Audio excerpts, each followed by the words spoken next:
চারিদিকে শুনশান জনমানবহীন এক প্রান্তর। পাহাড় সমুদ্রের মিশেলে রাশিয়ার দিগন্ত বিস্তৃত এই এলাকায় রয়েছে পরিত্যক্ত সোভিয়েত গবেষণা স্টেশন, যা দখল করে দিব্যি বসবাস করছে শ্বেতভাল্লুকের দল। ট্রাভেল ব্লগার ভাদিম মাখরোভের ড্রোন ভিডিওতে এ দৃশ্য ধরা পড়ে।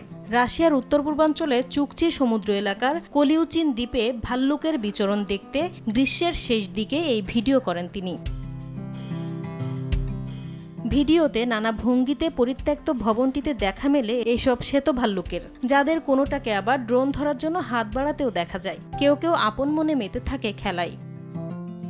3 দশক আগে সোভিয়েত ইউনিয়ন ভেঙে গেলে পরিত্যক্ত একটি গ্রামে গড়ে ওঠা এ গবেষণা স্টেশন ছেড়ে চলে যান বিজ্ঞানীরা, যেখানে এখন শ্বেত শুভ্র ভাল্লুকের বিচরণ।